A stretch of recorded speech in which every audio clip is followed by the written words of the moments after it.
Olá, boa tarde. Você acompanha agora as principais notícias do Brasil e do mundo desta sexta-feira. Eu começo essa edição com as manchetes dos sites dos principais jornais do país. Folha de São Paulo, mais de 1.800 multas são aplicadas incorretamente em taxistas de São Paulo. Motoristas foram punidos por usarem faixas exclusivas, o que é autorizado. A CET reconhece o erro. E agora o Estadão, Brasil pode ficar fora de exame internacional por falha de planejamento do INEP. O governo comunicou aos organizadores a intenção de sair da avaliação, que custou até agora R$ 1,5 milhão aos cofres públicos. E agora o valor econômico, o Brasil tem déficit em conta corrente de 2,414 bilhões em fevereiro. O resultado divulgado pelo Banco Central ficou abaixo daquele projetado pela própria instituição, de rombo de 2,6 bilhões. E por fim, o Globo. Covid-19. 11 estados não registraram mortes nas últimas 24 horas. A média móvel foi de 105 óbitos, segundo dados do boletim de imprensa.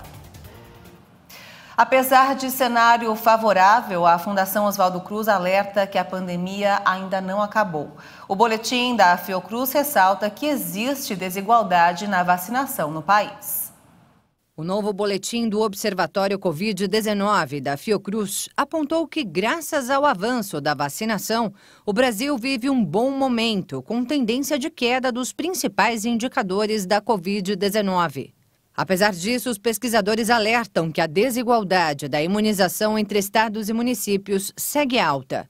Enquanto o estado de São Paulo conta com quase 90% da população vacinada com a primeira dose e 85% com a segunda, há estados como Amapá e Roraima com menos de 65% para a primeira e 50% para a segunda. Os pesquisadores ressaltam que o uso de máscaras em locais fechados e passaporte vacinal em prédios públicos devem continuar nas regiões com menor cobertura vacinal.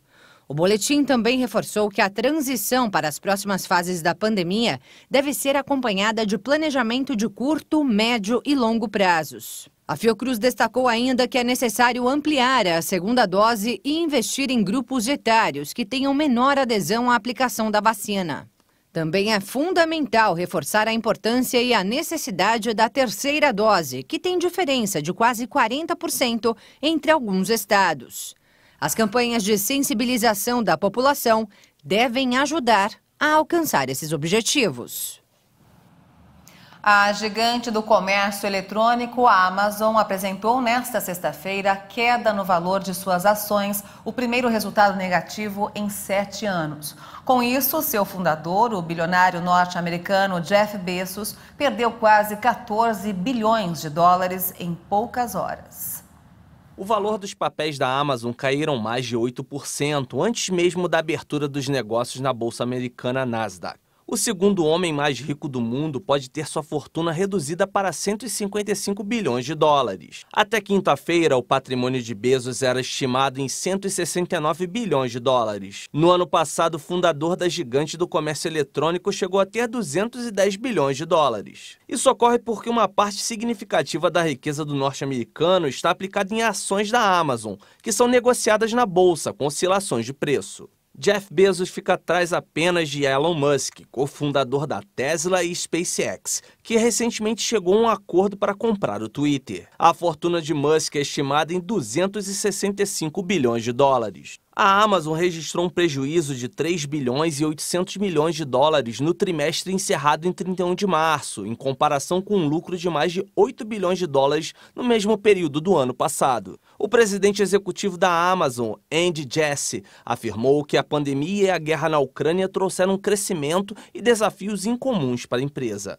Jassy disse também que a gigante do comércio eletrônico precisou lidar com custos trabalhistas mais altos depois de aumentar seu time durante a pandemia e ainda sofre com a queda nas vendas causada pela inflação. Fertilizar a terra com urina humana, isso mesmo. Pesquisadores consideram esta alternativa como eficaz e menos poluente em relação aos fertilizantes químicos.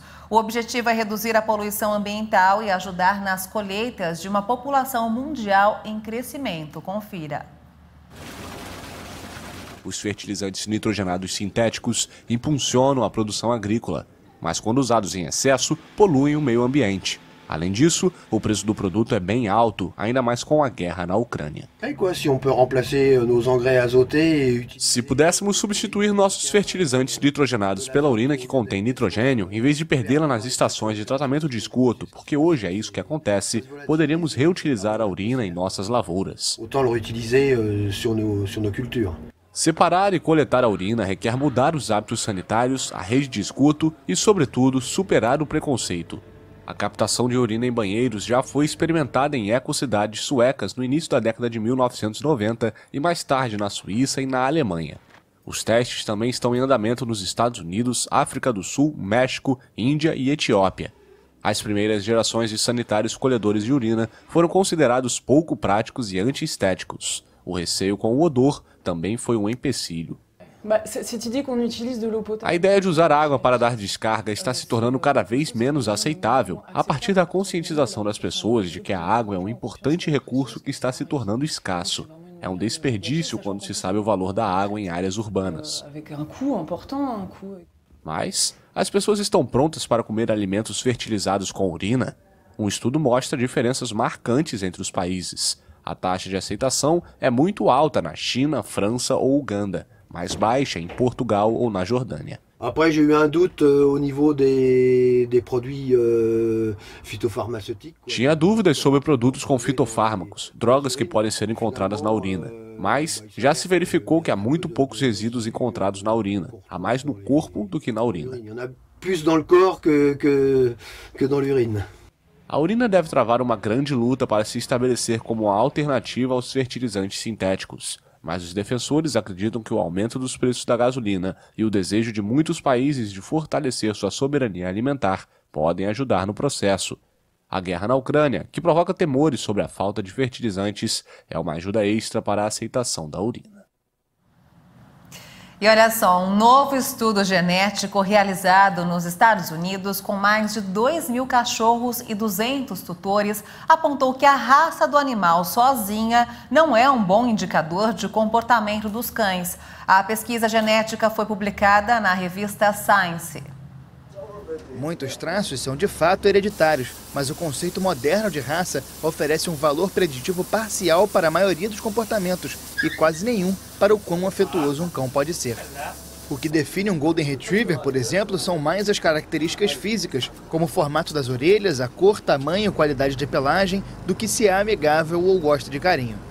A equipe de pesquisa sequenciou o DNA de 2.155 animais de raça pura e mistas para encontrar variantes genéticas comuns que pudessem prever o comportamento.